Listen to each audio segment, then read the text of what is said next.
Good afternoon, everyone. I hope you are enjoying your Saturday. I am Councilor at Large Julia Mejia. Today is Saturday, November 21st, and you are joining us for a town hall in regards to the community engagement process as it relates to COVID-19. We're going to be talking about the rising infection rates, the new restrictions, and taking stock of the city and state COVID response. Okay, so with me, we have an amazing panel. We're going to be unpacking the issues that we are seeing for small businesses in the education space, and also the social and emotional and mental well-being that COVID is having on our families, and as well as hearing from young people. But before we dive in, I think it's really important in the spirit of this particular holiday, we want to acknowledge the land that we're on. Our office would like to acknowledge that the land that we are meeting on today is the original homelands of the Mashiti, Wampanoag, Awunka, Wamna, Awanapina, Naminka, and Massachusetts tribal nations. We acknowledge this painful history of genocide and forced removal of this territory, and we honor and respect the many diverse indigenous people still connected to this land on which we gather. And I think it's really important because we talk about Thanksgiving, and while it's really an opportunity for us to gather with our loved ones, let us also remember the slaughter and the emotional and traumatic impact that our indigenous brothers and sisters faced many, many, many years ago and still continue to do so. So it's important to acknowledge the land that we are on. So today we're going to do our infamous little quiz, because some of you all think you know it all, and some of you all still got a few things to learn. So our office put together a small little quiz for you all to test your knowledge of all things COVID response related. So I'm gonna ask Brady to kick us off with a little quiz.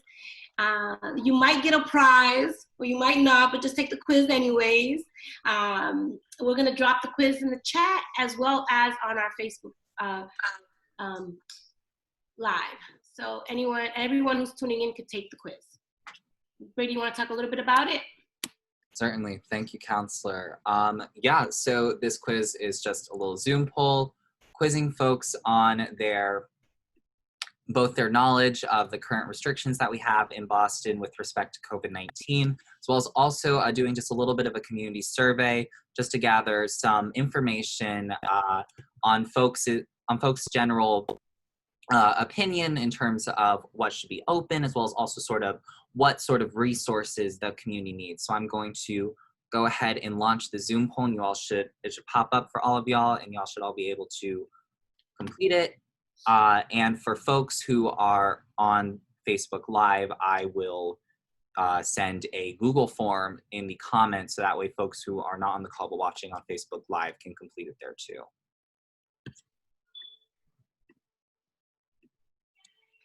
Do we have a time set, like whoever finishes first? So I have it set that they'll be downloading a poll report post-meeting to sort of check everyone's answers and see if folks got the perfect score, which is essentially answering the first 3 questions correctly and completing the latter 2 survey questions, just to see, just determine who our winner or winners, plural, are.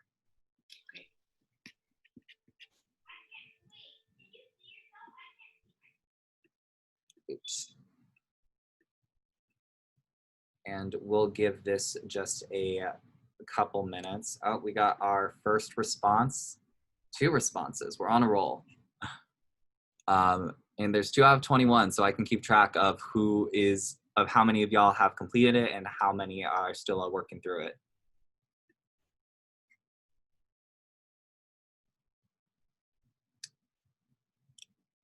All right. And there's also a timer that I'm looking at, so I will, excuse me, so I'll time out 3 minutes, so we're currently at around the halfway mark, unless a lot of folks just need a couple extra time. I'll see if I can share the results that I'm looking at, just for our Facebook Live viewers, just so that way they can see. It doesn't reveal the correct answer though, so they won't be able to cheat.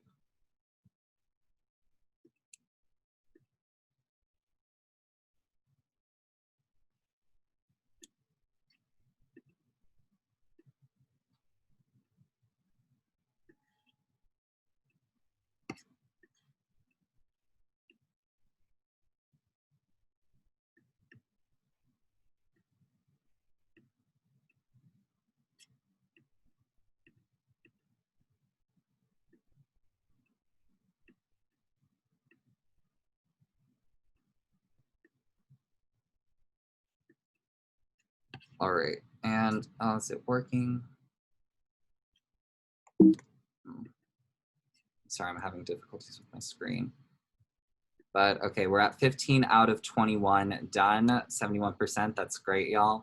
Just 30 more seconds, and then we'll close out and review the results super quick before we go into our panelist discussion.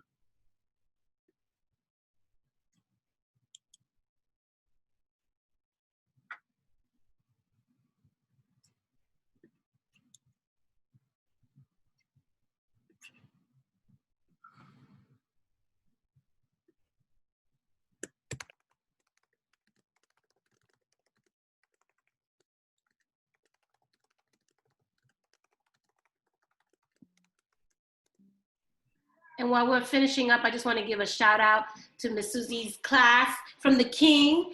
Our 8th graders are in the house. This is what it looks like when we engage young people in the process. So big shout out to Susie, who's always one of the teachers that shows up to every single thing that we host and brings everybody to the yard, if they, like they say.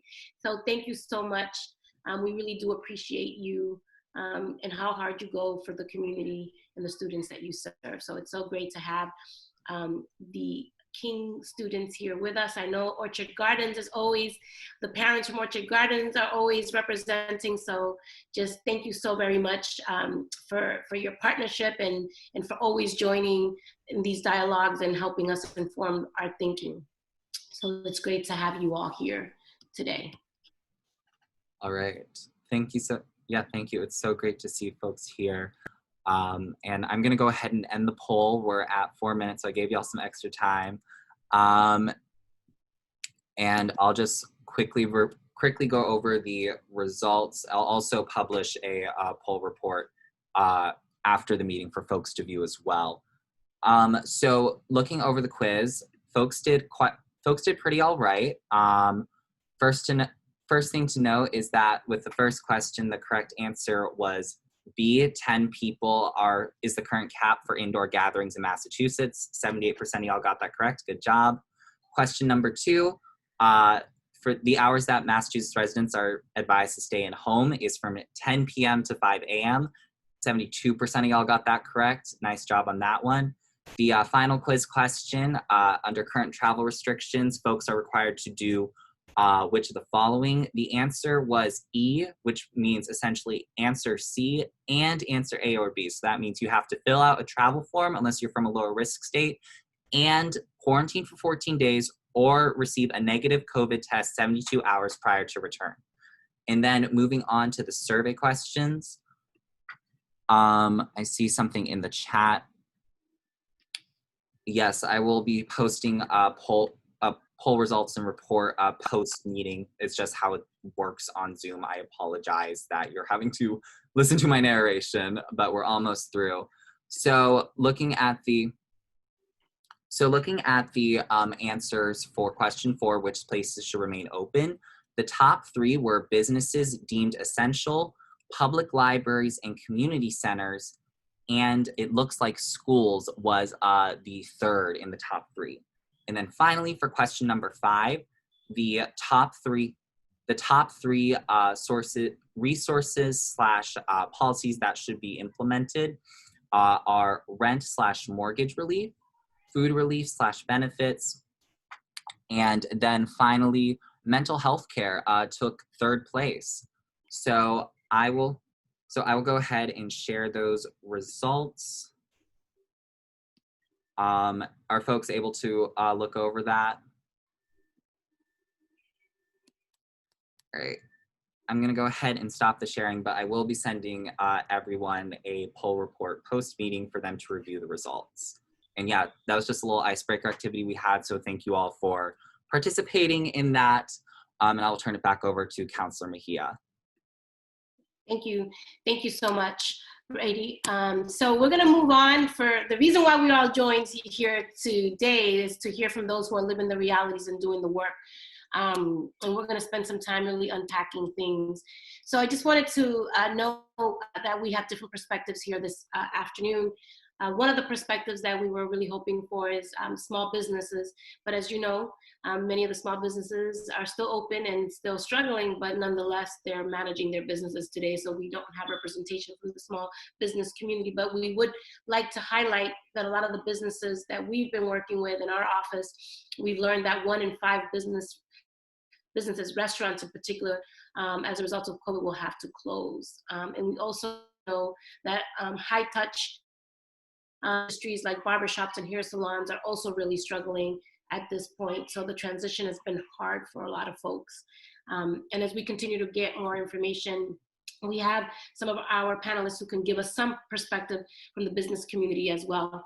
But just to get things started, we're asking each of our panelists to talk a little bit, to introduce themselves and also share the perspective and the voice that they bring to this conversation. So I'm going to ask Dr. Atia Martin to kick things off with us right now.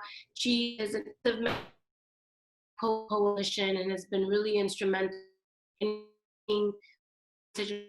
equity and really ensuring that the issues that are impacting the Black and Brown community do not go unnoticed as it relates to COVID. So I'm going to ask Dr. Martin to introduce herself. Good afternoon, everyone. Oh, share some insights on kind of my on the work that I've been doing. Perfect. Yes. So, and the work that you guys have been doing in the Black COVID. Yes. So good afternoon, everyone. It's a pleasure to be here with you. My name is Dr. Atia Martin. I am here representing the Black Boston COVID-19 Coalition. And a lot of the work that we have been doing really has spanned a range of activities. So part of it has been advocacy with local, state, elected officials, and thank you to Councilor Mejia for being such a great partner. And then the other half of the work has been filling in the gaps left in the community. The coalition was formed officially in April of this year, and out of recognition that Black people in particular were, and our Latinx brothers and sisters were going to receive the disproportionate burden of how COVID was going to play out. And you already at that point had started to see the way that was happening. And so much of the the work we're doing right now involves 180 different people across over 60 different organizations that are led by or are accomplices with Black people in the city of Boston. And really kind of at this phase, at this juncture, we're very concerned about Thanksgiving coming up. Please stay safe. Make sure that I know we want to see each other. I know we want to be in space with one another. I know we miss each other. And because we love each other and care about each other, it's important that we keep each other safe by not convening in our homes together, even with people that are our family. And that's hard, right? And there are ways around it. And so I'll just quickly say, if you have a family that normally is the anchor household, that's what we call it, the anchor household that cooks all the stuff and everyone goes to that house, people can still cook. It just means that we need to have to-go containers. And it also means that we need to we need to put those outside, say hi to folks through the door, take the food back, and we can get on Zoom together and eat together and talk and laugh and have fun with each other. So I just offer that out of love, coming from a place of love and coming from a place of concern about how this is all playing out. So thank you for inviting me, Councilor Mejia. Looking forward to the conversation. Thank you so much. You know, our office often talks about that nothing about us without us is for us, and oftentimes decisions are being made on our behalf. And what we have learned through this process and every process that we've been in is that young people are usually an afterthought in a lot of conversations, but there's one young person who's been extremely vocal around the decisions that are being made in the Boston Public Schools, is Kamani James. And so I'm gonna ask you, Kamani, if you could just introduce yourself and bring the perspective that you're going to bring to the table this afternoon. You now have the floor. Thank you, Councilor Mejia. Good afternoon now, everyone. My name's Kamani James. I am a senior at BLA, lifelong Boston resident, and the student representative on the Boston School Committee. Thank you for having me here today. I'm very excited to engage in this very important conversation.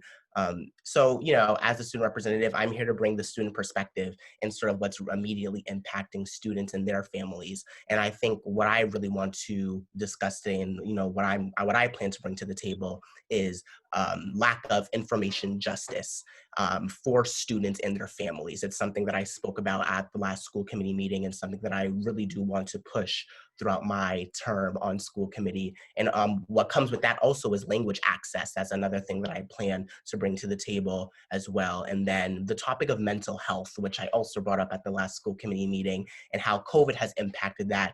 And you know, whenever I speak about issues relating to educational reform, education justice, and COVID, I like to connect the dots. I like to sort of lead people through my thought process on how everything is sort of interconnected. So that's what I plan to do today. I plan to not only talk about how COVID has impacted the mental health of students, but you know, there's this sort of gap in between where COVID has sort of warped how education's practiced in the Zoom world, which has led to a decrease in mental health. So I think it's very important to, you know all the factors that are in play and understand how they work together to actually formulate the issue, because you can't solve, it's my philosophy that you cannot efficiently solve an issue if you do not know all the components of the issue. Thank you so much. You guys are in for a treat this afternoon, y'all. So I'm going to move on next to Lisa Siri. I believe you're here. I hope. Yeah, I'm here. Good afternoon, everyone. Yeah, so I wanted to quickly introduce Lisa. Is launched an initiative right in the early stages when COVID first reared its ugly head in our community, and ensuring that our essential workers, those who are in the front lines doing the work, were well taken care of. She's the founder of the Essential Life Matters initiative, and a big partner with our office in ensuring that we are providing support. So Lisa, I want to just quickly introduce yourself and the role and the voice that you bring into the space. Oh, okay. Good afternoon, everyone. I'm Lisa Searcy, founder of Essential Employees Lives Matter. And what I'm bringing today, things that have impacted, you know, our frontline workers. Frontline is just not necessarily healthcare. It's your gas station attendants. It's your cashier at Dunkin' Donuts. So some of the things that we're facing as essential employees, frontline workers, anyway, from like not receiving hazardous pay, the mental health piece, trauma, the bare essentials for essentials, and then most of all, racism while being essential. Yes, okay. Ready to bring it. I'm gonna go next to Ivan Espanosa Maltagardi.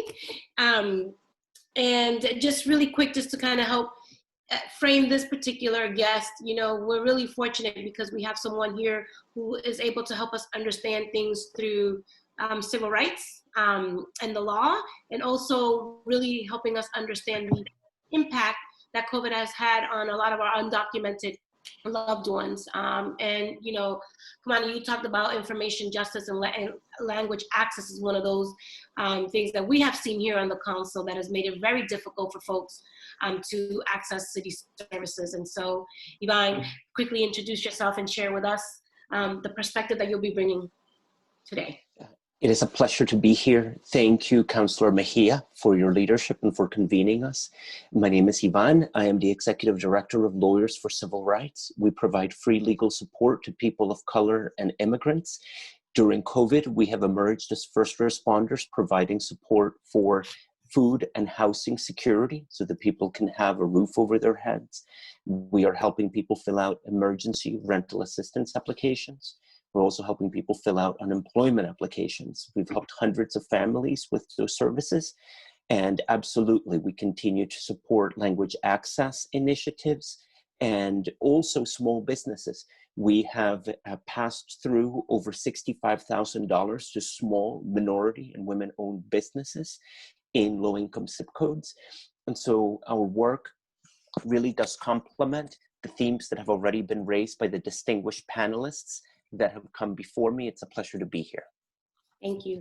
Thank you so much, Ivan. Really grateful for your partnership and all things that deal with COVID and beyond. And we also have been joined by Dr. Michelle Durham.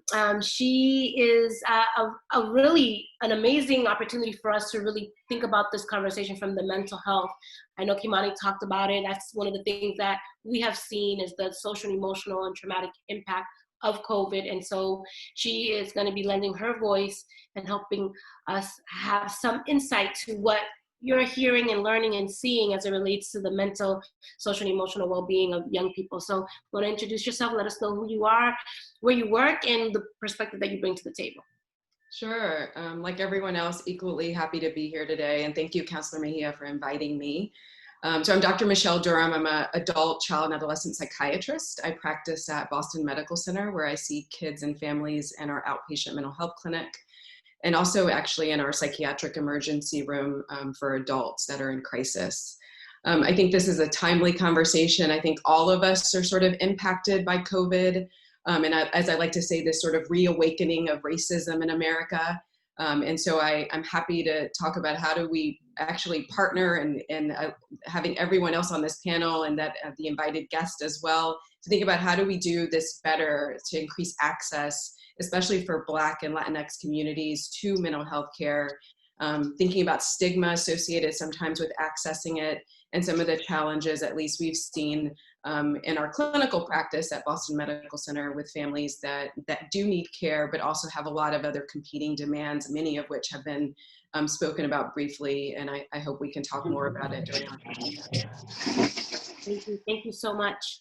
I'm also going to ask, we have been working alongside Marissa Luce and Jacob Bohr on a project around community engagement, really developing a model that centers the people's voices in all decision-making processes. And oftentimes, we know that things are being done to us, not with us. And so what we want to do is pause and really reflect on, are we doing business in the way that really uplifts the people's voices? And so Marissa and Jacob have been partnering with our office in creating this, this whole, I guess, if you will, concept. And so I would love to invite Marissa to introduce herself and share some of the insight and perspective. And then we'll go to Jacob. Awesome. Thank you, Councilor Mejia. And good afternoon, everyone. My name is Marissa Luce, and I am a Roxbury native and proud Roxbury native and also resident. And I am also the founder of RAP Boston, which is very passionate about resident-led processes and residents actually coming up with shaping what those plans for their community and what they look like.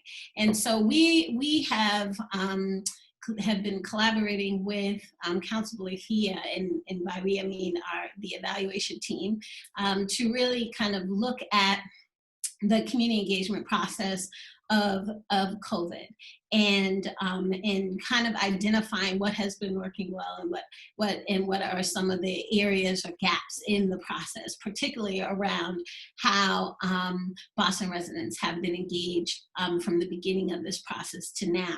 What we're really passionate about understanding is, how community voice has shown up and hasn't shown up in this process, and really trying to, and I really liked what Kamani said about information justice. I really look at this as engagement reform, community engagement reform, and that, you know, we're continuing to follow the same, or some decision makers continue to follow the same practices of engagement, but we still get the same kinds of outcomes. And we need to begin to shift that and really identify how we can be able to improve that. And we feel that, you know, Councilor Mejia really does an amazing job in creating space for community to be able to engage in dialogue and in conversation around these issues, and also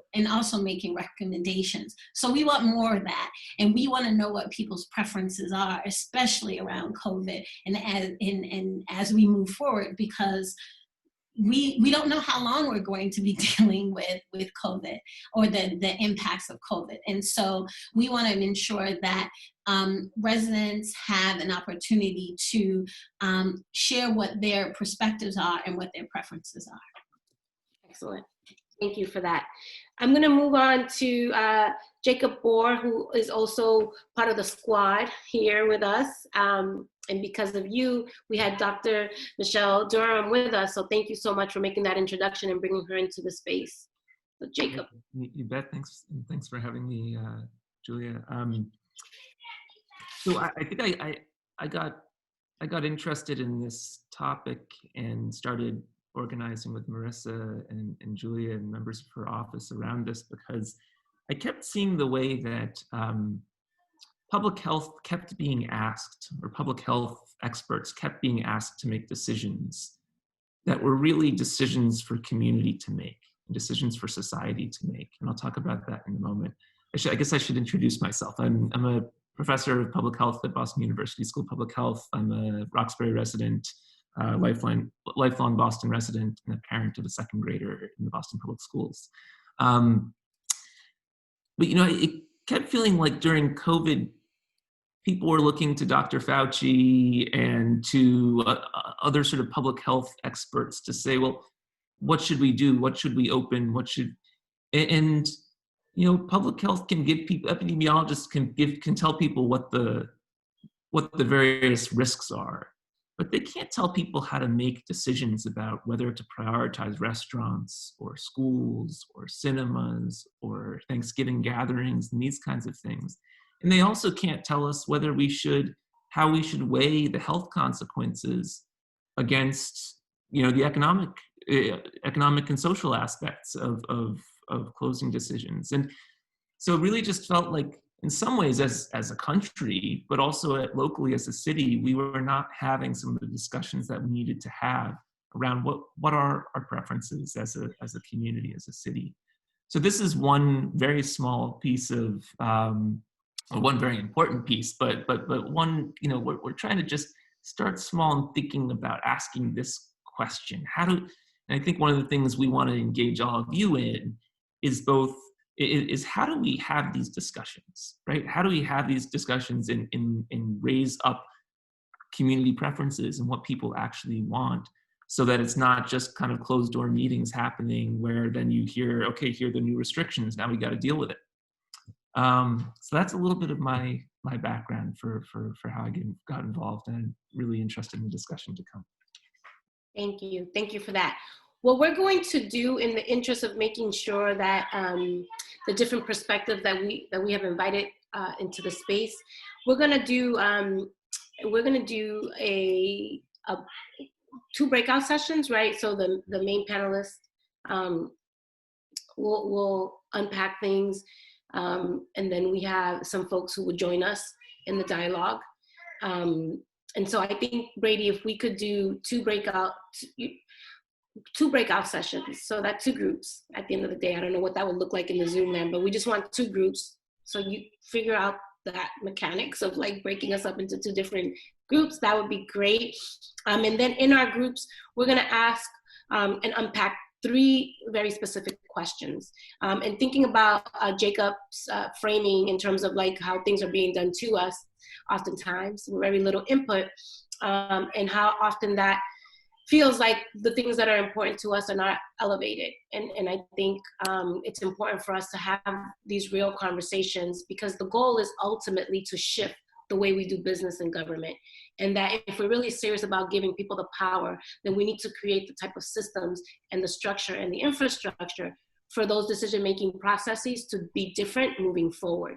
So like with essential workers, with frontline workers, with people in the hotel industry and restaurants and schools, we really need to have a conversation that brings everybody to the table. And oftentimes these task forces are created, and the folks who are making these decisions are mental health providers. You know, they're not bringing in that perspective from that space. They're not parents who are living the realities, or students, right? Or frontline workers. So I think that it's important for us to model what this could look like if we're putting the right people in spaces to inform our thinking. And so that is the goal. And that's the journey that you guys are about to embark on. If we were the ones making the decisions, how would the decisions look differently based on the type of questions and comments that we would bring into the space? Okay, so with that said, the 3 questions that we're going to unpack in our groups is, are city and state opening too much or closing too much? Are city and state opening and closing the right things? And we already heard, you know, we have casinos open, but schools closed. Are residents getting the support that they need? And, you know, be real about it. And as a breakout group, we're gonna formulate questions for the city based on these questions, right? So we'd love for you all to come back with some very specific questions and recommendations that we can then share across our platforms and help city and state officials make decisions differently. I'm not gonna be too shady up in here because it's Saturday, y'all. I'm gonna behave a little bit. All right, so I'm going to ask Brady, who is it's gonna feel like you're in a twilight zone because you're gonna be in here and then he's gonna send you somewhere else. So just go with it. The space that you will be is a breakout session, and you'll have a facilitator from our team there facilitating the conversation in your space. Then you'll come back to report back. And when you're in your group, you're gonna have 30 minutes, correct, Brady? Yes, yeah, so 30 minutes, so be brought back at around 1:10 p.m. for report backs. The way I've divided the groups is that I have folks who RSVP'd on the public forum in a breakout room. So that's, we have around 11 folks with Courtney Davis and Jacob DeBlaycourt from our office facilitating, and then a group on this call, which is also being broadcasted to the Facebook Live audience with Councilor Mejia and our panelists having a concurrent discussion. So we're being able to sort of have this town hall discussion in multiple places at once and sort of, you know, kill 2 birds with 1 stone. I did also just want to invite one of our panelists, Jacob Bohr, who's been helping us build the infrastructure for this town hall, if he feels it's appropriate. I know he had some additional potential information / slides that may be relevant to the breakout room. So Jacob, if you want to, please feel free, but otherwise we can just move straight into the breakout room session. Yeah, can you share the slides to guide the conversation? Yeah, Can yeah. we do that? I think it would be important. Happy to. So this will be super quick, but I think we just wanted to just frame the discussion a little bit. And I think the first piece of framing is that the way that the response to COVID has been framed in a lot of ways has been about individual choices. So some people like to wear masks and some people don't, right? And so you see here Mike Pence coming to a hospital not wearing a mask. But this is kind of like, it's an issue of individual responsibility and choice. But actually, you know, the most important thing, you know, in terms of reducing our individual risk, sure, we can wear masks, stay home, wash hands, and all these things, but the biggest determinant of risk is how much COVID there is out there in the community. And so if we're going to try to reduce that, then we have to think about, we can only do that collectively. We can only do that through policy. So what are the collective decisions that we want to make in order to all work together to reduce the prevalence of COVID in the community? We have choices about that, right? We could just allow people to go about their lives. And there are a lot of states in this country that have basically just done that. And they're now facing the consequences of that, but that's a choice that we could make. We also have choices about if we want to keep COVID under control, right? Given that we can't open everything, what should we prioritize? And there are plenty of countries around the world, in fact, most countries around the world, that have, for example, decided to keep schools open while closing other things, while closing restaurants and bars and casinos and so on and so forth. Massachusetts has gone in a different direction with that, but these are also policy choices that we can make. And so I just want us to we're each individual citizens, but we're also, each individual residents of Boston, but policies in some ways are collective voice. So if we want to act collectively, what are the policies that we need? And so maybe the sort of governing principle here is that policy response to COVID and in general should be accountable to community and to community preferences.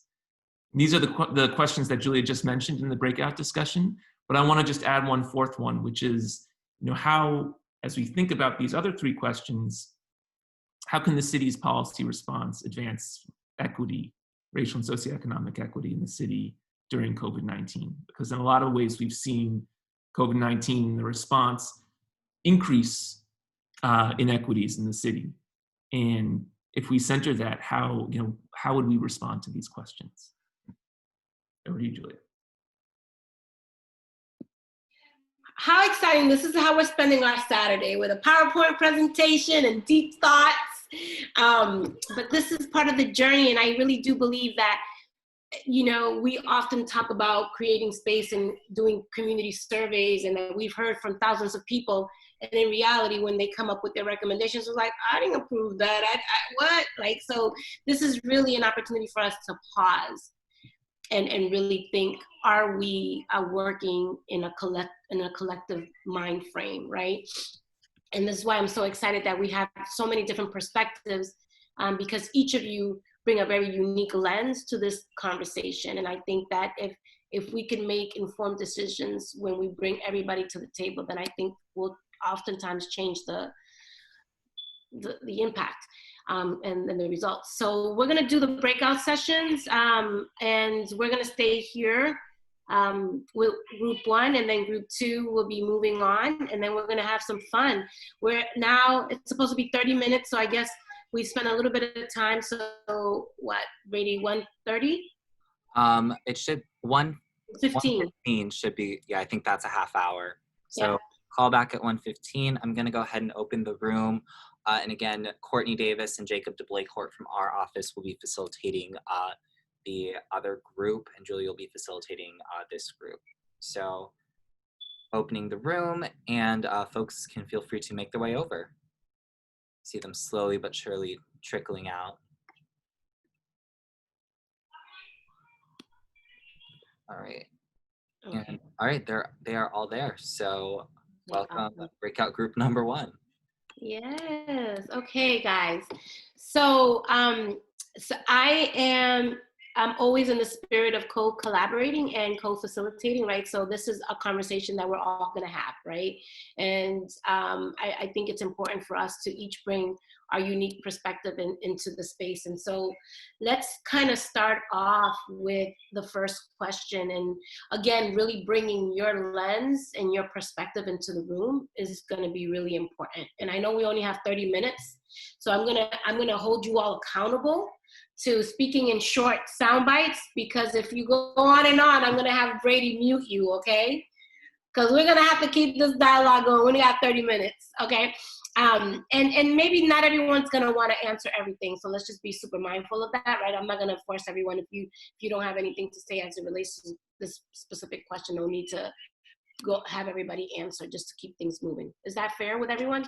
Is that a good way to, but there might be some questions that I am going to definitely ask you to answer because of the role that you play. So let's just kind of talk a little bit about how are the city and state, are we opening up too much or closing too much? That's a pretty kind of like yes or no, but kind of Jacob and Marissa in terms of this question, because you guys helped us kind of formulate it. Can you just help us understand kind of like what you're getting at with this, and then we can ask some folks to answer the question. So Jacob, you want to talk a little bit about this particular question? Well, you know, I heard Dr. Martin talk about how people are really struggling around Thanksgiving with feeling like, you know, these are oppressive restrictions, right? These take away some of the things we hold most dear in terms of our ability to hang out with our families and whatnot and all this. So, you know, I think, you know, the question is basically there's lots of different, there's different states are doing different things, different cities are doing things. So just kind of curious to take a pulse on, should we be going into lockdown right now? Should we be like, where are people on, you know, how much should we be prioritizing getting COVID transmission, you know, down versus allowing things to be open right now? So Dr. Martin, we'll start off with you. I knew you were going to do that. You saw how quick I unmuted. I knew you were going to do that. So I think that we have opened up too soon. There was and that we haven't had enough conversation with communities about how to collaborate on this. And so I don't necessarily see this as either or, like you have to close everything down, or you talk to residents and see what needs to be opened. I think we need to be looking at, we know we need to close down from a public health perspective. How do we do that in a way that can support the people who need to be supported, because there are people who are going to be financially impacted. We know that our frontline workers need support in terms of daycare, in terms of making sure they can get back and forth to their jobs. And so there are all of these more nuanced considerations that we need to work collaboratively on figuring out together, to Jacob's point, instead of kind of a group of folks who usually make decisions go into a closed door and come out and tell us what they decided is best for us as community members. And then the last thing I'll say is part of this is as part of our responsibility as residents of this city. It's really kind of beginning to reveal a lot of invisible power that we have. So, and what I mean by that is, you know, from a social, this is nerdy, y'all, I apologize, and it'll be quick. But from a social theory of power perspective, there's all types of power. We always talk about the traditional power, which is the folks who are at the top of the food chain. But there's a lot of power we have as residents, and it starts with learning about the issues. Now, we can do that together though, right? Like we can learn about these things together. We don't have to do it by ourselves. And by virtue of learning about how all of these systems work that seem almost like a magic, right? It's like things just happen. It allows us to actually participate in the process and be able to interrupt things in strategic ways, so that our voices can be inserted in parts of the process that matter. And so there's this dual responsibility that we have. We want our folks that we voted in office to do the things that are important to us, and therefore we have to learn about the processes and the systems so that we can hold them accountable. If we don't understand, and we can't hold them as accountable as we should be able to hold them, right? And then be able to be in relationship with them to then navigate through getting solutions that really require some critical thinking and some collective action. That's dope. Drop the mic. We're done. No, that was great. Thank you for that. So I'm gonna move on. I'm just gonna tell you all the way I'm gonna flow with this conversation so that we can keep things moving. Is that I'm gonna have Lisa, who works in a hospital on the front lines and has seen the ebb and flow of this particular virus, kind of give us some perspective from from the medical standpoint. And then I'm gonna ask Dr. Durham to explain, to share social and emotional dramatic of these decisions that have had on us, right? So that's kind of the order, and then I'm gonna line up 2 more folks. But Lisa, you'll be next, and I'm gonna go to Dr. Durham. Okay, Lisa, talk to us a little bit about what you've been seeing from that perspective. Well, from that perspective, since January 21st, 2019, I started a journal. Oh, excuse me, my COVID journal. Because when we first got the first initial email, and it was, it was targeted on Asians and people returning from Thailand, Japan, and Singapore. And I'm like, well, that's a bit stereotyping. So I said, I got to jot this down because this doesn't sound right. And so the reopening, honestly, because people are not being honest when about COVID. They may be asymptomatic, but, play it off like, oh, I have allergies, and they're out amongst people that are most vulnerable to COVID and coronavirus, and not knowing, people not knowing. There's things that should be open that are essential, as far as casinos and places where large groups of people would congregate. I don't think they should be open, because everyone isn't a mask wearing person. And, I get really paranoid, a person say, well, I have a mask on, but how did you put your mask on? Did you sanitize your hands before you put that mask on? And when you took that mask off, did you re-sanitize? So, people can say, oh yeah, I wear a mask, but how did you put your mask on? So, I don't think, honestly, I think everything should just go on complete shutdown. Lock everything down. It all down. Yeah. So let's talk a little bit about that lockdown, Dr. Durham. If you could, just from a social and emotional perspective, when you think about a lockdown, how do you think that weighs on folks and in our psyche in terms of shutting down the city? Yeah, I agree with what everyone has said thus far as well. And when I probably in my perspective of working with families and kids a lot. I do think everything should shut down as well, but then that balance of like, can schools open? Because I do think kids are affected, and it's been really hard on the whole family system, obviously.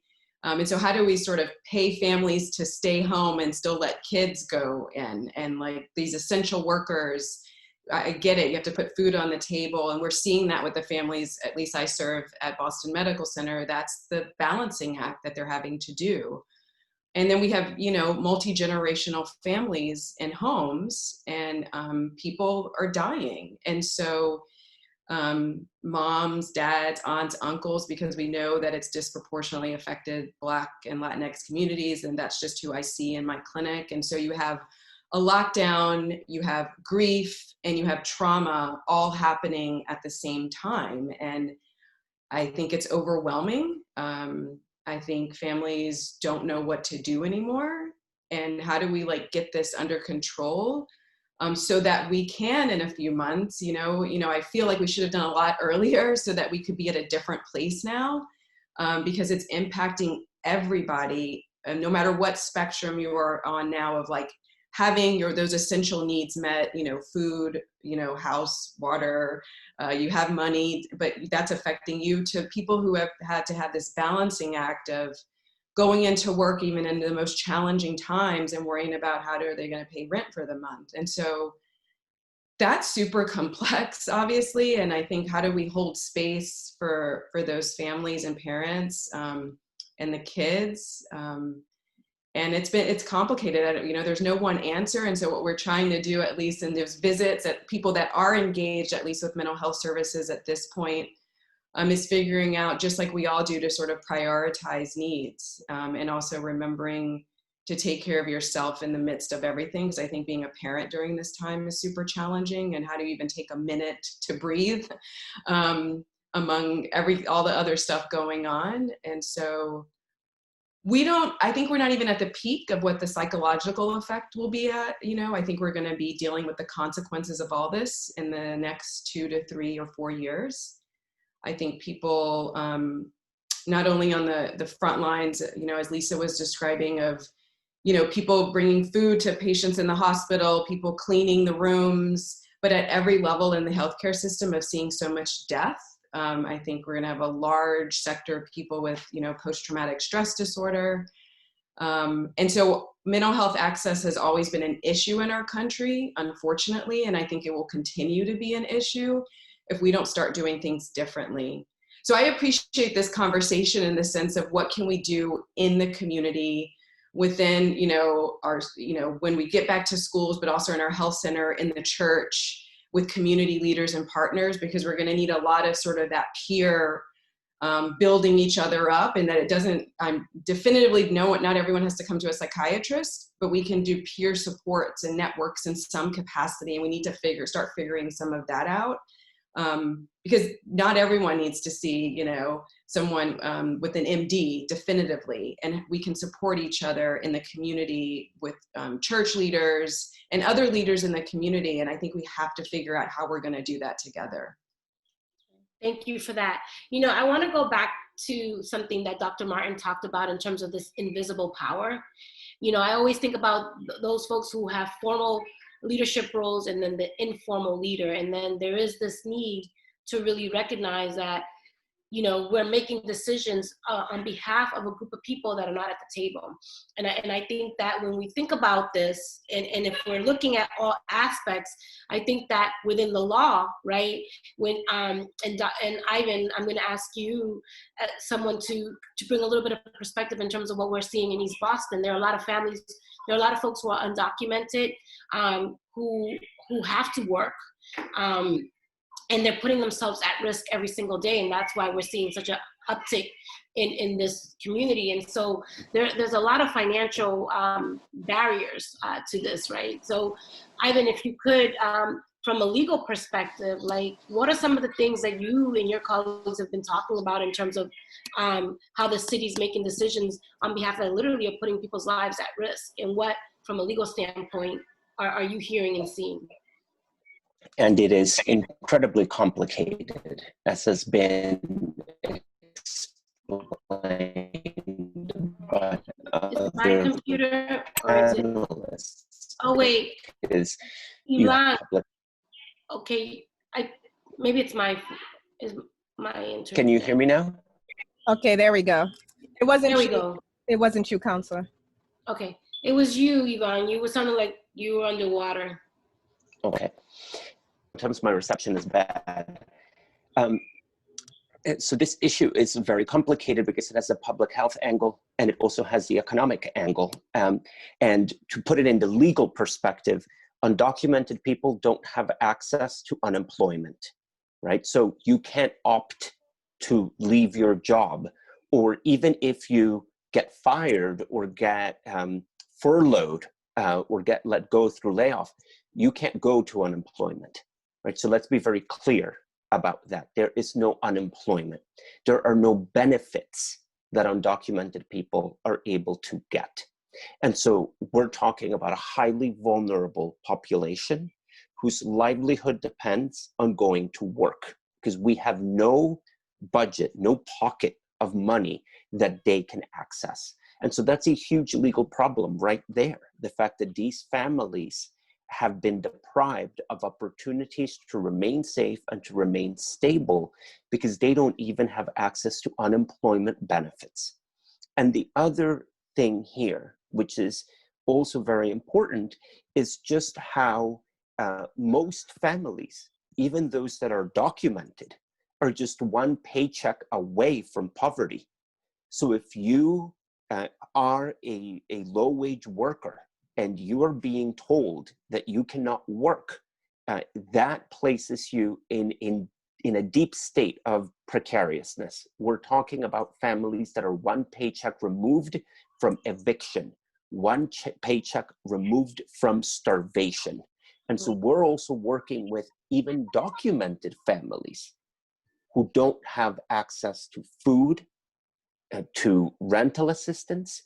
And so this is a major economic crisis that overlaps concurrently and simultaneously with the public health crisis, with the crisis on racism and policing.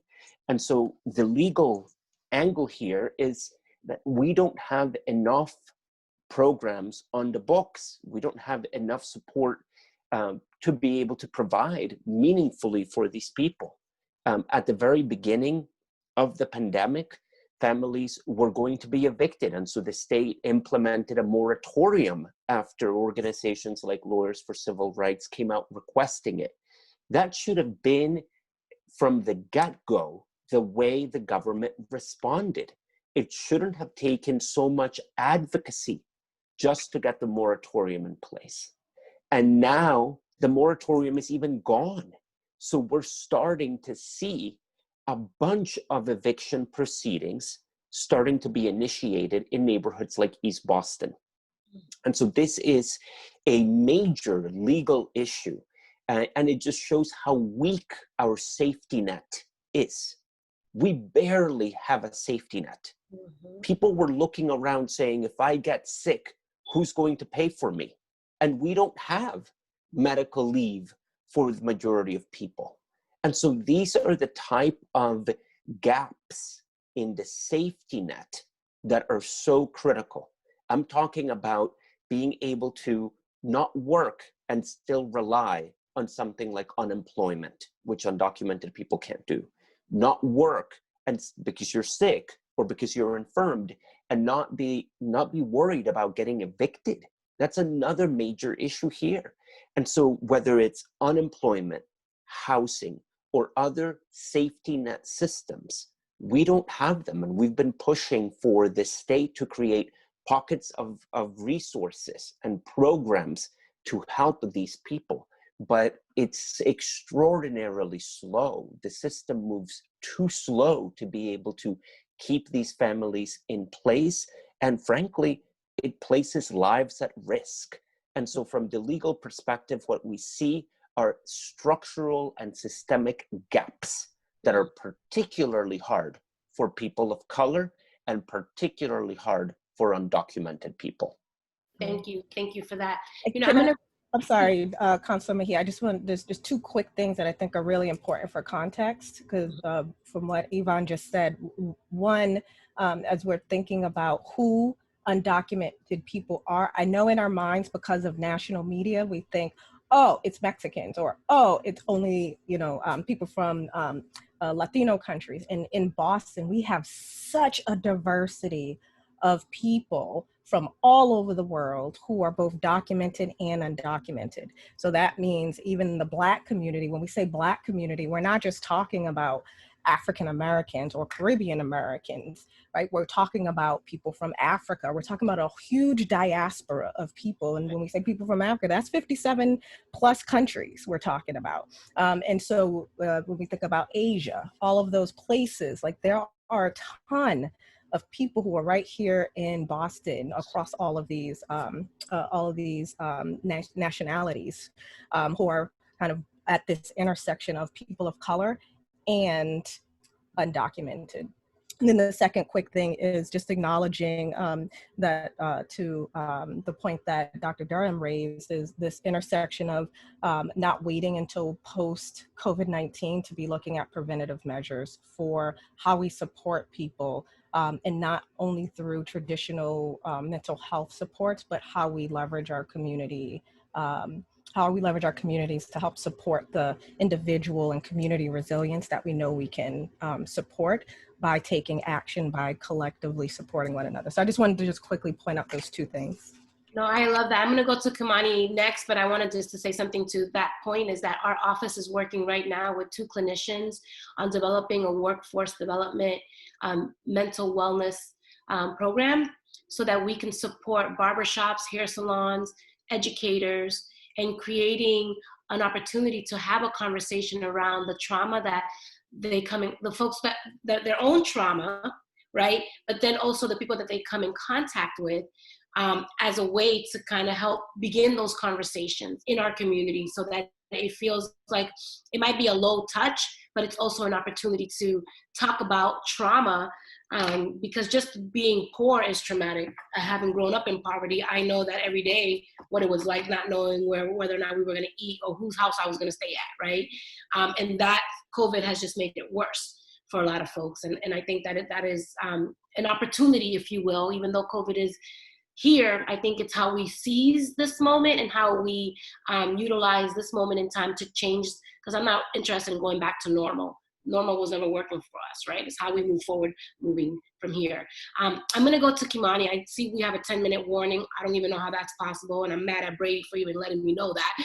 But Kimani, I'd love to kind of like, as a student, you know, being a senior, this is your last year, you know, talk to me a little bit about this whole idea of closing schools, and also the back and forth. Should schools stay open? Should they stay closed? Like, how has that impacted you? And what do you think city officials should be leaning towards?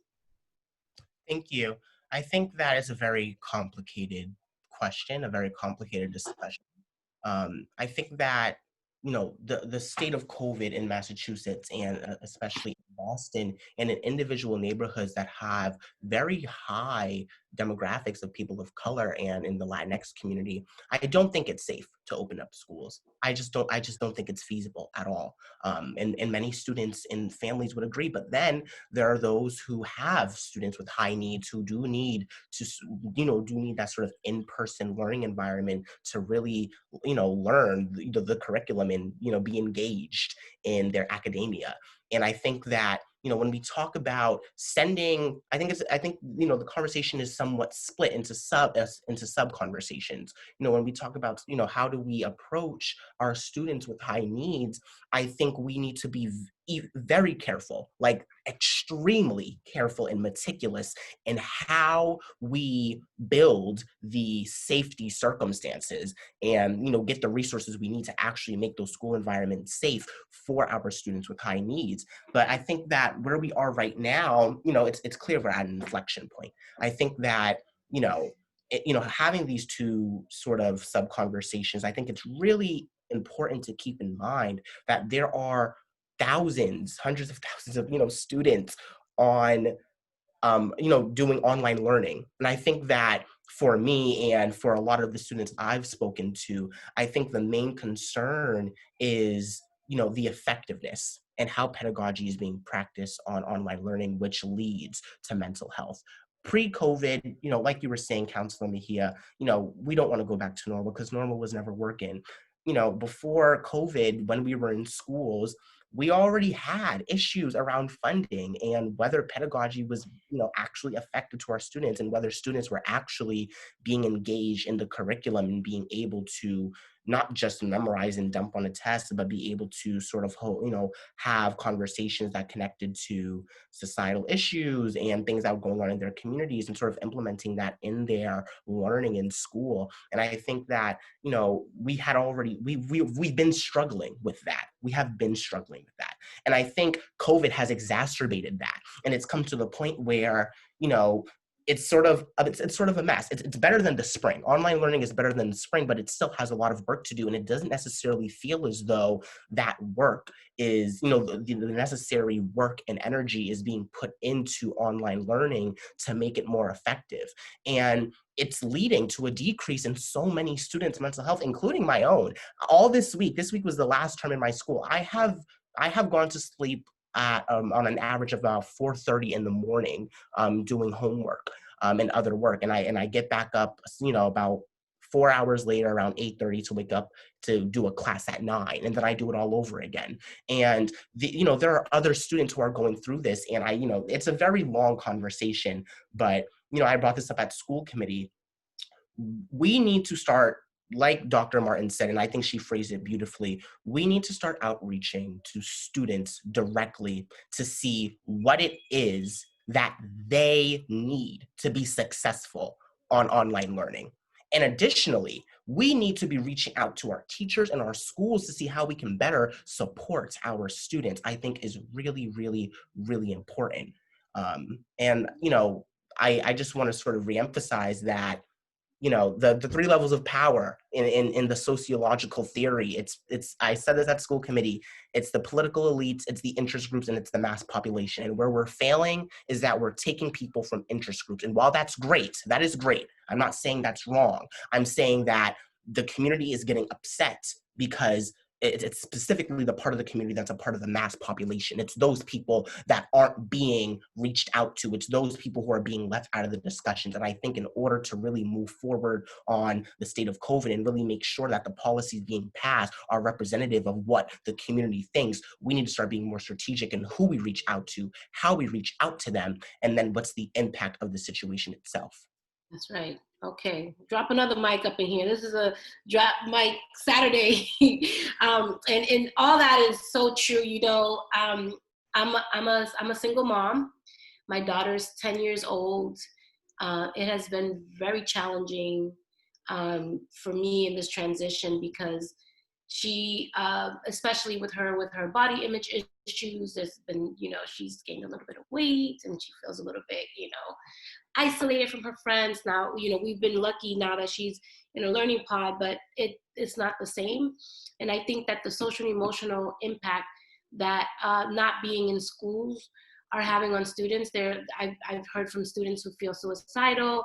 I've heard that students are feeling the impact of the fact that their families are losing their homes, and they don't have a teacher or a guidance counselor that they feel that they can connect to. So all of this is really hard because we've been focusing the school opening and closing just around the academics and just the basics. We haven't really built the infrastructure for how are we going to support our most vulnerable students during this transition that is not centered on performance-based outcomes, right? We just are looking for the academics, and I feel like we are doing our children a misservice about not focusing on academics. And I think, at the end of the day, if parents have to work because they need to put food on the table, then we need to figure out how we're going to support our kids who can't be in schools because parents can't do that. We can't. We cannot play the psychiatrist. We cannot play the special ed teacher. We cannot play the cook. We cannot play the maintenance. We cannot play the paraprofessional. We cannot play the friends in the classroom. We can't do all of those things and then maintain our own sanity. Because I'm about me and my kid. I'm like, look, go have a Zoom with one of your friends right now because I can't even talk to you, right? So all of these things, no one's talking about that. Everyone's just talking about the academics. And I think that this is an opportunity for us to take a step back and say, you know what? Everybody stay home. Nobody has to work. And we're just going to take care of everybody for the next 6 months. And if we're going to lock this down, this is what it's going to look like. Everybody at home, and nobody has to worry about any of these stressors. But we don't live in the type of country that does that. I hear Netherlands and other countries are shutting everything down and nobody has to worry about anything. But in America, we can't shut things down because that's just not the type of country that we live in. And because of that, we're having to have this conversation and figuring out what it is that we're going to do to ensure that we don't lose our sanity in the midst of all of this. Because we've already been given a warning and we have gotten a 15-minute grace period, I want to move on to the next question. And I think we kind of hit up on this in terms of prioritizing things. We're opening malls and casinos, and we're closing schools and communities and shutting down things that provide us a sense of self and community. So I'm just curious, by a show of hands, who really wants to dig at this question in terms, are we prioritizing the right things? Who could talk to me a little bit about that? If I may, really quickly, Councilor, I would say if we all stayed home along the lines of what you just described, this could possibly be gone in 2 weeks. And the fact that we don't create that infrastructure and support structure is deeply problematic. And in terms of the reopening, it's also problematic that small businesses feel so much pressure to stay open, to be able to make rent money, to be able to pay payroll. The government should fill in that responsibility so that places like little shops can actually close safely, and so that we could prioritize safety over capitalism. Yes, yes. And so I just want to put that out there, because I'm a huge supporter of small businesses, but this is not about small businesses versus lives. That is a false dichotomy that is being created because we don't have the safety net that we were talking about for small businesses, and they should have that safety net. Yes, thank you for that. I'm going to go to Dr. Durham before Dr. Martin, because I know Dr. Durham has a hard stop. And so I would love for you to kind of like, just close us out from your perspective and some things that you want us to think about as we continue to have this conversation. No, Councilor Mejia, I appreciated your comments just now. I think that's what, we hear from many parents that are coming in. I wish we would have done things a lot differently. I agree with Ivan as well, of like, can we just close everything up and pay people to stay home, essentially? And I do think kids, I would just echo that point again. School is just not about academics. It never has been. Kids' identity development happens at school, the way they interact with folks, how they understand that how do I act with the teacher, the administrator, the other kids, how do I develop socially? It's so much more. Kids that got mental health needs from the school, actually, right? Counselors would go to the school, they're community partners that would go in and do the therapy once a week there. Kids, there's a huge, with learning disabilities, autism spectrum, developmental disabilities that got OT, speech therapy, and got a meal, right? Got a good meal for the day. So I would much rather everything else close and we all stay home and that kids get to kind of get back in there. But here we are. I appreciated Dr. Martin sort of echoing that point earlier. I think peer supports are extremely important, and thinking about prevention and promotion and thinking about what do we do now, because the next 2 years, we're going to all be dealing with lots of consequences of our mental health and sort of this stunted period of our life for all of us, no matter what age bracket we fall in, that it's been really difficult. And we're social beings. And so this isolation has been pretty tough on everybody. And doing this all by Zoom, is fun to a point, and then it's starting to get old very quick. And so as much as all of us and everybody can start, doing more of this partnership and figuring out what the community needs are, but I'm definitely hearing it from at least the families I see that come from Dorchester, Roxbury. We see a lot of people from East Boston too in our clinics that are, people are struggling. And I think economic stimulus in some way to help people stay home and do the right thing is super important. Yeah, I appreciate that. And, while I will never be the president because I wasn't born in this country, but I do think that if we can prioritize people's lives, and if kids can't be at school, that's fine, but at least let them be with their families. Yeah. And so that you could actually cook dinner together and homeschool and be a community and work with your neighbors, right? I think that COVID could present itself as an opportunity if we choose to experience it that way. And forcing school buildings to be open and educators to just teach just for the sake of it doesn't help either, because not at this point. Not at this point, right? So it's really about how do we seize this moment and create real community-centered ways of being to support the community. And I think that that's the gift that COVID has for us. It's if we can really figure that out, I think, because we're relying too much on government to make decisions for us. And you know what? I'm even though I work for the government, even though I am part of the government, I still feel like I'm more of a community person, because I don't want to rely on the city to decide my fate. I feel like we have the power to decide how we want to experience this situation, and then set the standards of what we're going to hold our government accountable to moving forward. And I think that is where the power lies. Lisa, I see your hand up. Dr. Durham, thank you so much. I know you have to leave, but it was so great to have you in our Zoom, and thank you. We'll keep you in this conversation. Thanks so much. Thanks to everybody. Thank you. Okay, Lisa.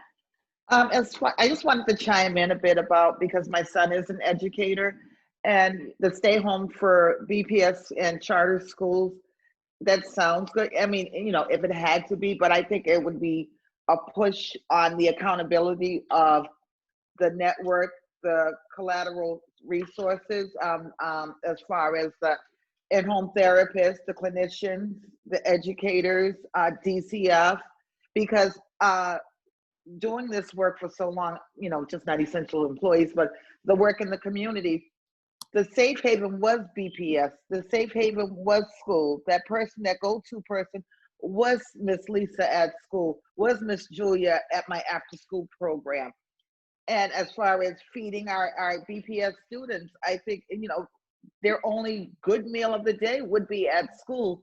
So it's just, putting people to work that are, here to service, they really need to be servicing, especially if there is a stay-at-home order, because some of these children, school was home for them. That's right. That's right.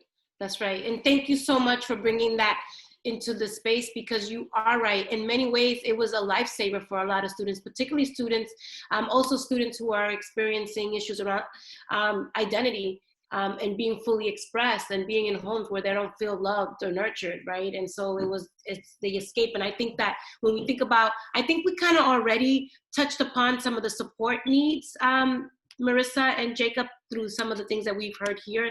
So I think we lost Jacob Bohr, but I'm going to move on to the last question: is how can the city's policy response advance racial and socioeconomic equity during COVID-19? And I'm going to, you already know, Dr. Martin, I'm going to go to you first, so you better unmute yourself, and then I'm going to go to Ivan, just to set you up, Ivan, okay? So Dr. Martin.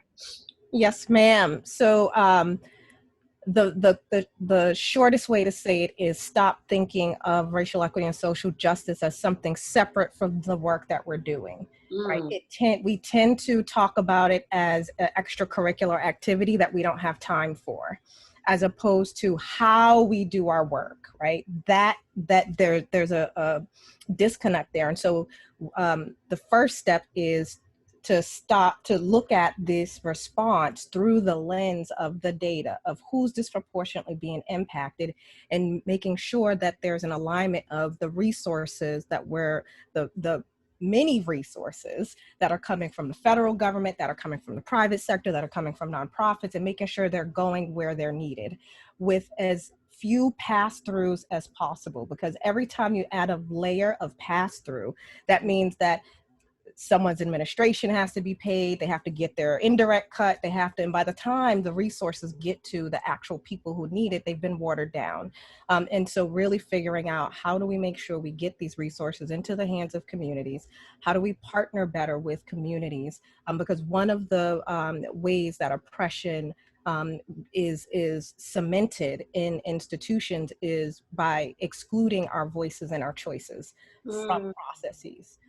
And so this partnership, seeing community as partners instead of a threat, instead of annoying, like we need to swat them away so we can keep doing what we're trying to do, is paramount. And then when we think about the recovery, I want to be cautious, because we've been talking about it with a lot of magical thinking, like, oh, we're gonna like everything's gonna return to normal. And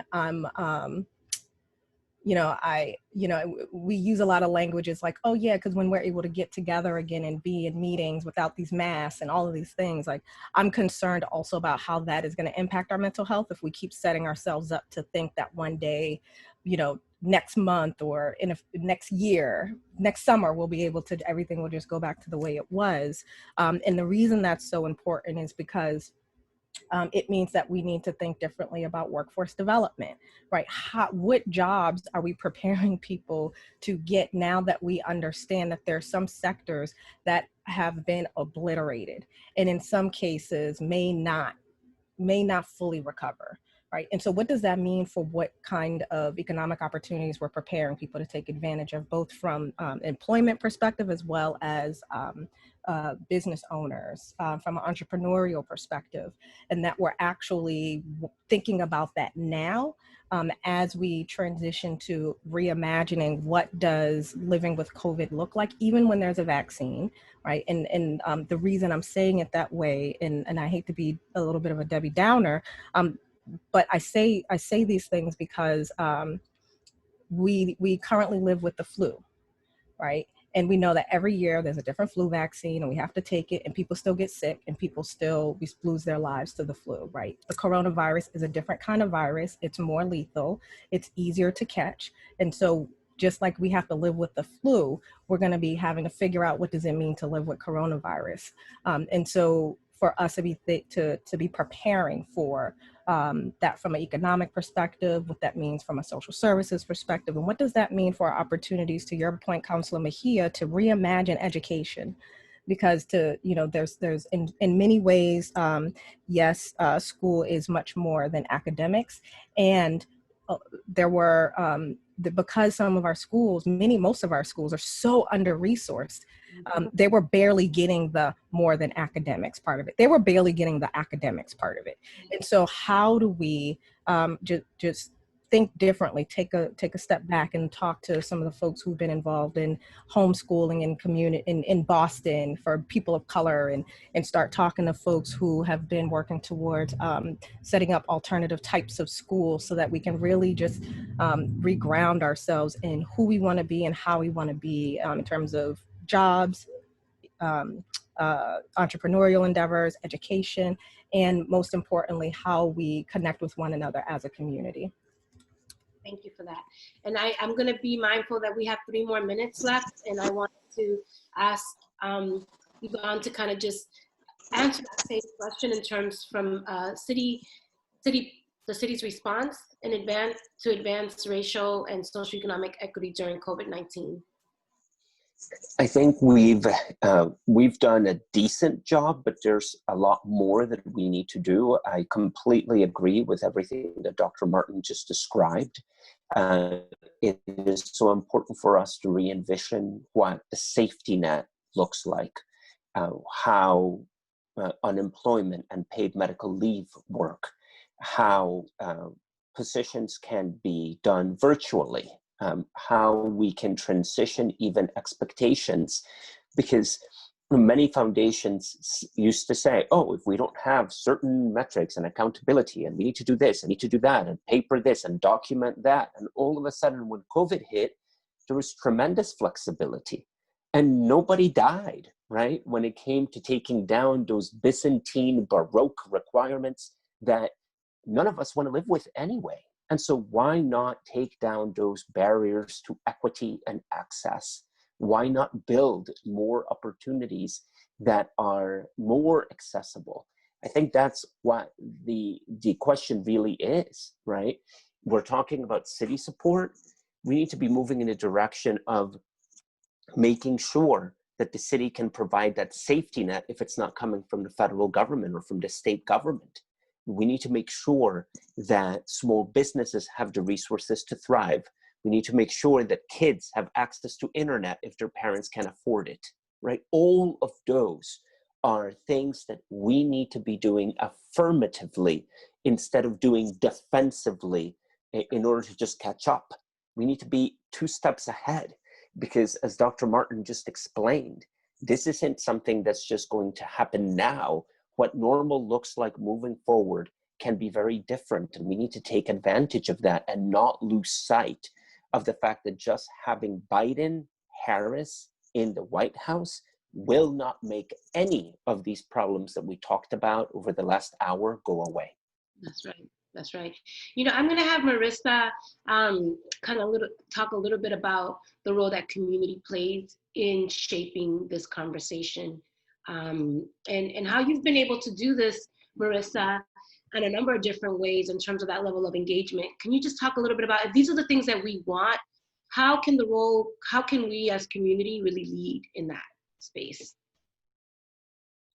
You're on mute. I think we're about to switch, but I think that that's a very important question. And I think that we as a community need to show up and we need to be fully engaged and accountable. But we also need to be accountable and understand to each other, right? And that we're not that that whatever our individual needs are also impact the needs of others, and we can't put our needs over other people's needs.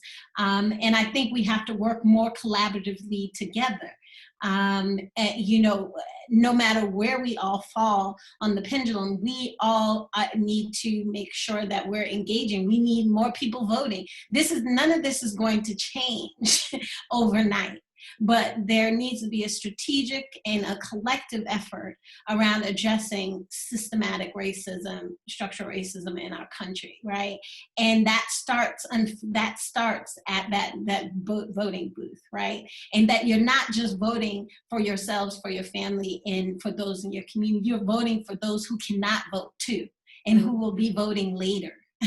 And so I think that it's important for us to understand our power as a collective, and really, really organizing. And no matter if you have credentials, if you don't have credentials, we all should be at the table sharing our stories and our experiences, and participating and learning together, and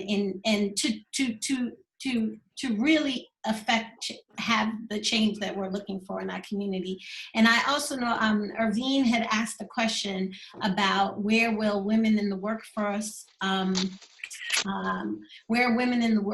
will have an opportunity to create an education system or values. So, and I think that this is a really important question that she's asking here. I don't know if we have enough time for her to elaborate and just get you all's thoughts or feedback, but. Of course, Irvine was my first boss right out of college, so I better make some space for her. Come on, Queen Irvine, ask what you think about it. There she is. Hi, everyone. There were actually more statements, because I think that, when we talk about the workforce and the point brought up by, I think, Dr. Martin, about what are the jobs that or who brought that point up, what we're not seeing is the tremendous exiting from the workforce by women, at this point, right? And this is not even locally, this is across the world. So because women are essential workers, because they have to take care of their families, literally women have given up their jobs right now to be able to be home with their families and take care of their kids, because there's no other opportunity and nothing else set up for them. So whatever, gains women had, there's going to be a setback of that. And how do they re-enter the workforce? And I just think that, we've never lived under a condition where we've had an education system that values our children, because it is based on structural racism. It is based on white supremacist values. And so we do have that opportunity to create a system that values Black and brown children, right? And I think that, the point that Dr. Martin makes, I'm calling it like better than normal, right? Like on the other side, whenever that is, I want to be better than normal, right? And the normal isn't even really about COVID.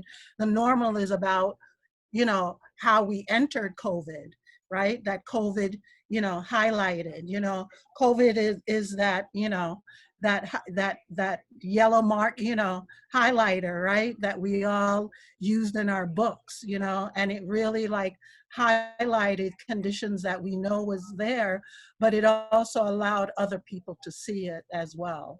So there's a lot that we have to, work and collaborate with.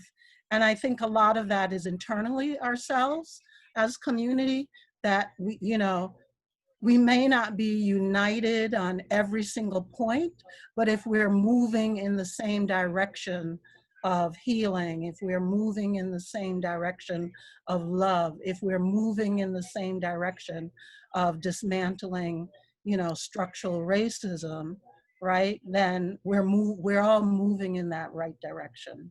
So that's my soapbox. No, that's beautiful. Thank you so much. And it's so good to see you and to have you here in the Zoom with us. I always feel so much joy when we bring people together, especially because this is my village. And some of you all I've known for years, some of you all I've just met, but it's just always so great to be in community with people. And I think that we have lost that way of working. And I think that if we can go back to the basics in terms of village, I think that we have the power to handle this through ourselves. And one thing that I will say really quick before we open up to the report from the groups is that I'm the chair of workforce development and small businesses. And so for me, I have a sense of responsibility, and I also see COVID as an opportunity to how we reimagine the workforce. And so I'm really grateful to Dr. Martin for bringing it into the space, and then to Irvine for centering it around the issues of women, because as a single mom, it has been hard for me to work from home while also providing for my child. And I think that's what a lot of women are having to do right now. And not everyone has the privilege of even being able to work from home because a lot of our folks don't have the skills, and the work that they're doing forces them to take a risk every single day to leave their homes to provide for their families. So there's a lot to unpack here. And so thank you, Irvine, for bringing it into the space. And I'm gonna ask, we're gonna start with group 2. To Courtney and Jacob, I know you guys were the facilitators of that group. If you can just report back some of what was shared in your space, and then I'm gonna ask Marissa and Jacob to do our report back, if that's okay. Yeah, absolutely. We had a really, really amazing conversation. Shout out to everyone who participated, but particularly we were blessed to have 3 young people in the space, Ania, Brianna, and Damien, who brought their true 100% authentic selves and really elevated the conversation so much.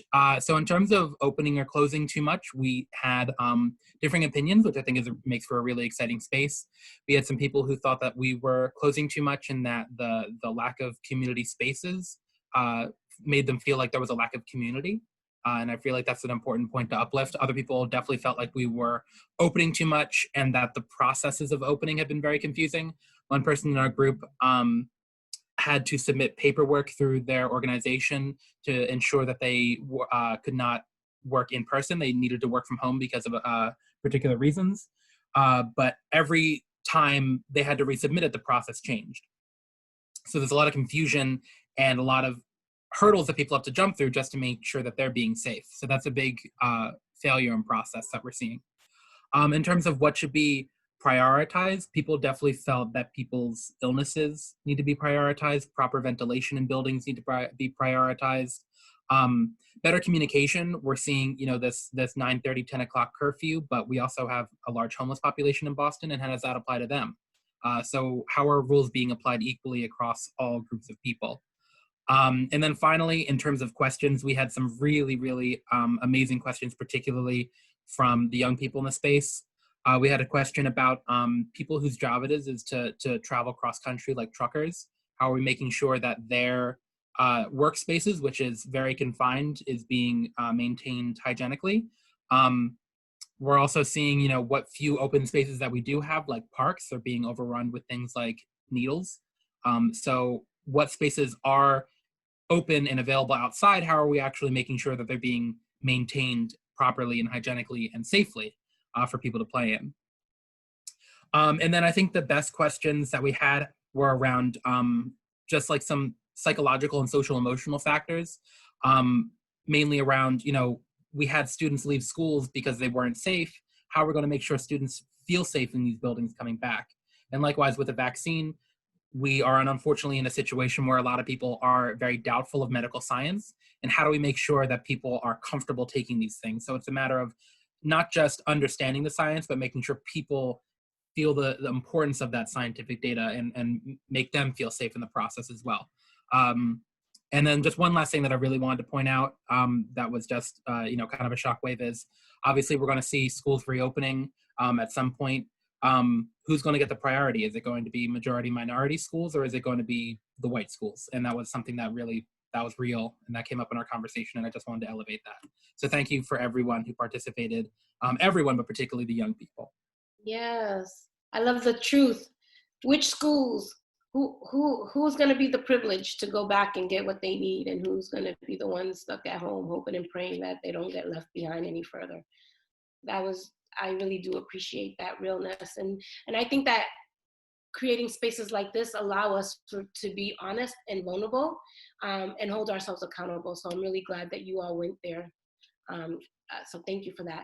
I'm gonna ask either Marissa or Jacob to kind of like, I didn't ask you all to do this. I should have told you all that I was gonna ask you all to recap, or Dr. Martin.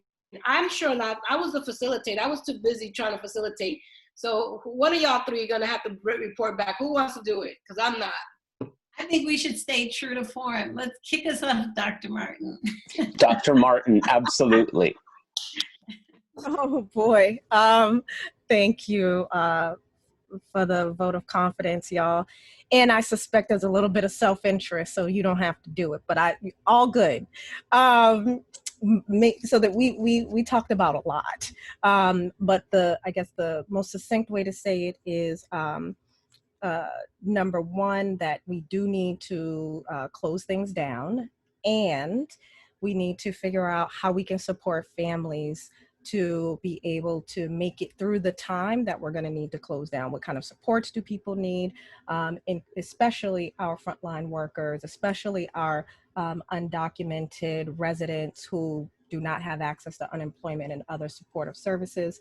And then as we look at, okay, we shut down, what are some of the opportunities for us to reimagine what our society looks like, the services we receive, the education that our children receive, the ways that we access jobs, the ways that we access entrepreneurial opportunities. How has COVID reshaped some of the direction, the pathways we thought were the best ones that now are probably are not. And then the other really important piece was about mental health, both the support that we need from each other through peer supports to one another, to reinforce relationships, to reinforce support to one another, but also that there's a clinical level of support that we need too. And then that the power of school for our children in supporting their social and emotional learning and health. And that school is more than a place where our children go to get academics. And the wonderful Irving Goldstein made sure that we had to also acknowledge some unique things. Number one, that we're seeing women in the workforce be disproportionately displaced because they're having to take care of their families. And then the other piece is kind of this whole reimagining of everything she reinforced for us, and the sacrifices that people are having to make, and how do we collectively sacrifice together, and how do we inform the processes? And this is really to Marissa's point, how do we make sure that the processes that our government are going through are informed by us? And Councilor Mejia also was a strong proponent of just reinforcing that idea of how we build our power as residents, how we build our knowledge as residents, how we build our relationships as residents, not just to support each other, but also to advocate with government and other institutions for ourselves with what we need, informed by how things work and with the information that can move things forward. So I think that's the most succinct way I can say it. What did I miss? Oh, nothing. Okay. Not one thing. Not one thing. And you spared everybody. Everyone was like, yes, that's why you got chosen. And thank you for stepping into your power. We didn't even ask you to do all of that. And we put you to work a lot more than what you anticipated for a Saturday. So thank you so much for capturing the essence of our discussion. And I think it's really important for us to recognize that at the end of the day, the people have the power, period. You already know that. You are the taxpayers, right? and there's been this belief that we have to wait and see what folks are going to do for us. And I think that this moment in time is proving itself as an opportunity for us to kind of really shape that conversation. And I'm really grateful to Marissa and Jacob and Edward, the whole crew who's been working with us on really reimagining these community engagement processes.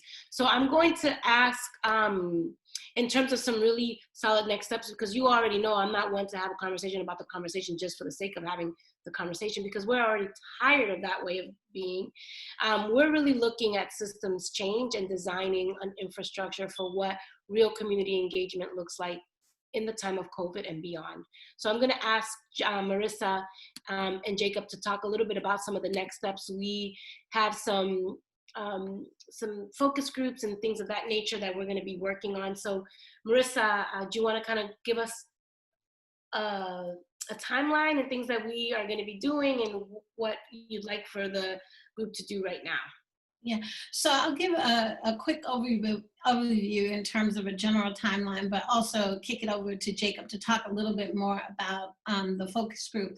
But essentially what we want to do, what we're working on currently is a survey that a community survey to get the community's feedback in regards to the impacts of COVID. And we're going to be looking at it through 4 domains: structural racism, also just in terms of how just the impacts of COVID, and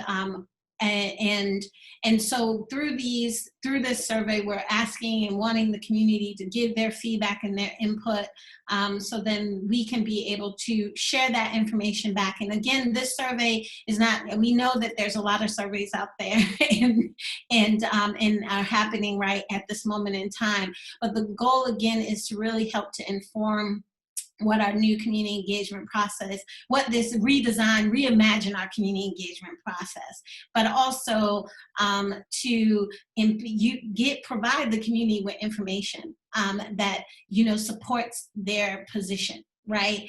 And that they've been a part of helping to shape. So we've been participating in these conversations, these town halls, and really collecting a lot of the community's feedback, and also looking at the process in which the community has been engaged. And so we hope, and then including that into the survey that we're creating. So over the next month or 2, we'll be finalizing the survey. The hope is that we'll be able to have an actual survey that will go out in the earlier part of the new year, January or February, depending on how all the paperwork goes through for it. And we will also be holding focus groups as well, to have more smaller conversations with community stakeholders to get their thoughts and feedback on the survey that we are shaping. So I'll pass it over to Jacob to elaborate a little bit more on the focus groups. Thanks so much, Marissa. One of the goals of the survey is an extension of this discussion here. A lot of what people have been asked so far are for their individual, choices about whether they want to send their kid to remote or hybrid, like this kind of thing, like putting the onus on the individual. Do you want to go to work and expose yourself, or to risk, or do you want to not earn a paycheck? Like so far people have really been asked in terms of their own, just what do you want to do as an individual, and they haven't been asked what should policy be, what should government do. And that's really the conversation that we've been having here. So one of the goals of the survey is to think about how could we, in a survey context, elicit some of that information from people. And so in the couple of weeks, probably the week after Thanksgiving, maybe the following as well, we're going to hold a couple of focus groups to kind of workshop this survey. If you're interested in joining us, we'd love your feedback. This, or if you know others who might be interested, please put them in touch. Basically, what will happen in the focus group is everybody will do a part of the survey, and then we'll kind of like talk about it and talk about what this was like, what that experience was like, if you all have any suggestions for how to improve it, because we really want to build on your all's expertise in thinking about this and how we're framing discussions. So that's what that will be. It will last for about an hour for each focus group. There is a link that I think Marissa or Brady is going to throw into the chat, which is a link to a feedback form for this town hall. And at the bottom of that feedback form, we're asking for folks' email addresses if you want to participate in the focus group. So if you're interested, we will totally follow up. And I don't know, Marissa, is there a good way that we can, if they know of other people who are interested, who might be interested, is there a good way we can? They can share the link. Yeah, so I just dropped the link in the chat here. We can also probably follow up and email everyone who's participated in this and just send you a reminder email with the link to the survey. But at the bottom of the survey, if you do know others who are interested in participating, you can indicate that as well in the survey. I believe that there is enough space for that to happen. If not, I can fix that right now. Thank you. I'm going to ask our panelists that were here with us today to just kind of close us out.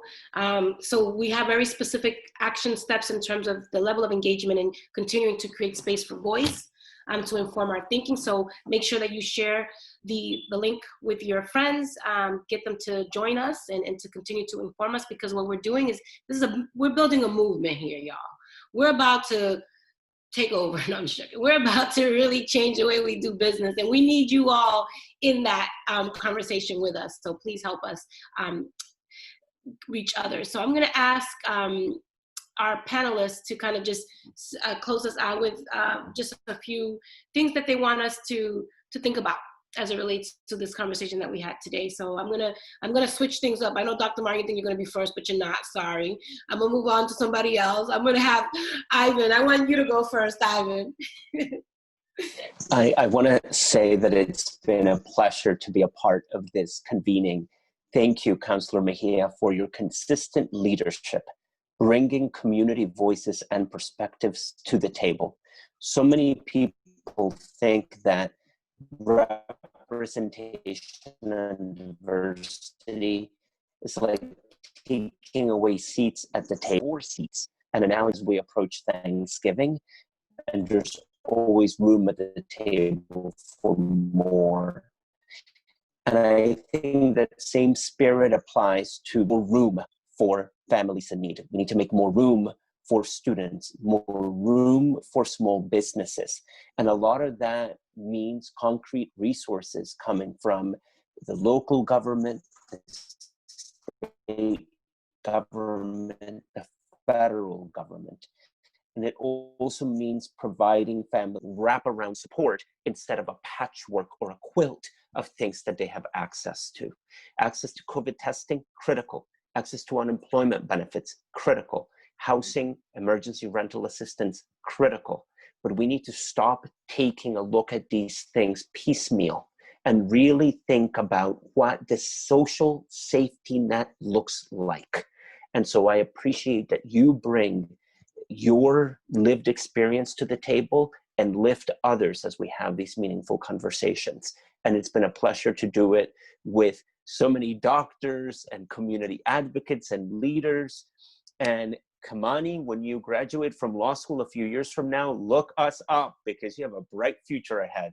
That's right, that's right. Thank you. Thank you. And then, Ivan, I'm gonna send you an internet signal boost just because you got a bootleg operation with your internet. We're gonna take care of you. But thank you for being with us today. I'm gonna go next to Kimani. Close us out. Share some of your thoughts. Thank you, Councilor Mejia. It was amazing to be here today. I just love when you invite me to these functions so I can, just learn and also be able to provide my own perspective. I think moving forward, I think that we do have to, be very conscious of not just ourselves, but people around us, that idea of collectivism over individualism, and really being sure to be able to be like sympathetic and empathetic, and, you know, begin to sort of dismantle those typical structures of power that we're so used to dealing with, and creating a new one that really works for all and outreaches to all members of the community that may not be sort of, you know, looped into the work, and that we can educate about the work, and they could also push us to think in different ways.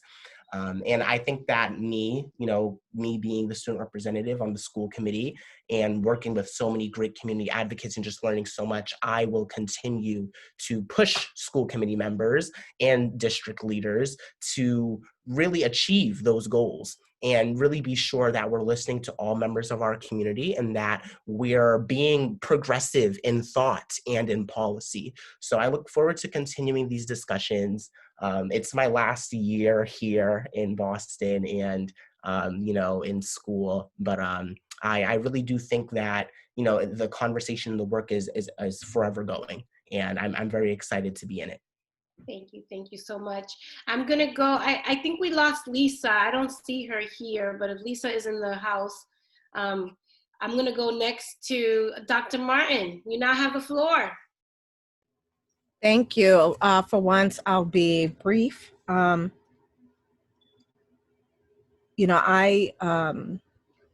was born and raised in Boston, and my husband and I have 5 children, 2 still at home. In all of this is very personal, like it is for many of us. It's not just a professional thing, it's also a personal thing. And so as we wrap up and we think about the fact that, to Kamani's point, that we're all interconnected, right? That we have to look at these challenges and opportunities through that lens, which also means that we have to be able to build our conflict management skills. And I say that particularly in this context because conflict is a clarifier. It's not a bad thing. It's actually healthy. We have to come into spaces, debate one another, with facts and information, but also in terms of who we are and how we want to be in the world, our values, our North Stars, so that we can all be swimming in the same direction. But you can't do that without a little bit of conflict to clarify. Conflict is an important clarifier, and that same process needs to be respected in government and in institutions, in partnership with community, that we do have to have hard conversations in order to get to some meaningful, not just solutions, but approaches to how we collectively work through these complex challenges that we are facing and will continue to face for some time. So thank you for inviting me, Councilor Mejia. I appreciate you, I adore you. And I want to say thank you to the Black Boston COVID-19 Coalition. It's been a pleasure and an honor to be on the steering committee and to partner with everyone. Thank you for that. I'm gonna go in the spirit of just keeping the conversation going. I know Marissa and Jacob, do you want to share any closing remarks? I'm not happy to go after Dr. Martin, but I will say that you really spoke to my spirit, because I think that how I became involved in this was just purely because it was personal, right? And being born and raised in Roxbury, I've seen a lot and experienced a lot, but I've had so many opportunities to do a lot too. And it's so important to me that before I leave this earth, to see our communities thriving, and everyone who has been in our communities, has shaped our communities and contributed to our communities, that they are thriving, and that they're still here. And this is so important. And when we talk about and how I'm approaching it through community engagement, it is simply around us really understanding and valuing the meaning of us. And so I truly agree that, you have to have tough conversations and uncomfortable conversations in order to move toward, system and social change. And I believe that it can happen, but we have to do the work, and we have to put the work in. And, you know, and that may mean an extra conversation. That may mean, you know, more thought and intention in terms of how you create spaces, but and hold spaces. But we need to do that work for the greater good. Thank you for that. Jacob, Bohr? Just hope and gratitude, and that hope is action, and is an action verb, and that, you know, us being in this setting together and starting to envision what a different world could be coming out of this moment is incredibly energizing to me. And can you just see this like multiplying into more community conversations and like people actually building that power? So anyways, I'm just incredibly grateful to Councilor Mejia and to everybody for participating. Yeah, I have to say that even looking at these tiles, I know I talk a lot about the Brady Bunch, but it's so diverse, right? We have people here from all walks of life, all different types of experiences, and we're all leaning into the work, right? And being heart-led. And I think that we have gotten so far away from compassion and the way we lead, and everything has become so transactional. There's really no space for transformational leadership. And I think that everyone here in this space who's participating in these conversations, we're the ones that we've been waiting for. And every space that we're in, it's what we bring into those conversations that change the way people think about things, right? And I think that the more we could do this and build community, because change is hard, but if everyone brings a little bit of grain of salt to this conversation, we can really push on systems change. And I think that this is where the real power lies, and this is why I've always committed myself to community engagement, because I felt for so long unheard and unseen, and so it's just so amazing to build alongside you all.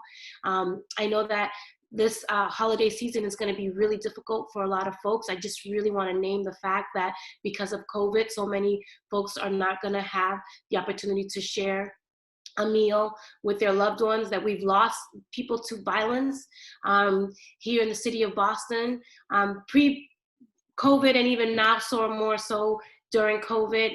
You know, we've lost loved ones to COVID. Like, this is going to be a very hard year for a lot of folks. People are not going to be able to buy gifts for their loved ones because they're figuring out how they're going to be able to put food on the table. Like, the reality is that COVID has presented an opportunity, but it also has uncovered the harsh realities that so many of us have already been facing for far too long. And I just want you all, as you continue to grow on this week and as the holiday continues, is that to lead with a little bit more compassion and to be super mindful of what people are carrying, because these times are hard for everyone, regardless of what it is that we bring to the table or not. So I just want us to be super mindful of that. I'm so incredibly grateful to you all for spending a Saturday, 2 hours of your time in community with others, and to our panelists for bringing so much of yourself into this space. And holding space with us.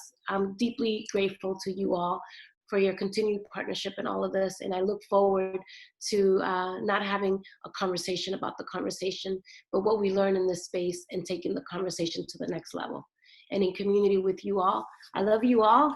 Thank you so much for being here with us. Thank you.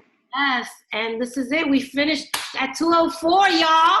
Yeah. So you can go back and do whatever y'all are doing on Saturday. But thank you so much again. I love you all. You give me life. I took a screenshot. If you heard that noise, I'm gonna post this. And Kamani, thank you so much for bringing the youth perspective. We really do appreciate your leadership. And just because you leave doesn't necessarily mean you're leaving Boston, because you'll always be with us. So. Thank you, Councilor. I actually want to talk to you soon. I want to work for you next summer. All right, you got it. All right, my loves, have a fabulous, fabulous, fabulous holiday as best as you can. Thank you so much. Bye, y'all. Thank you.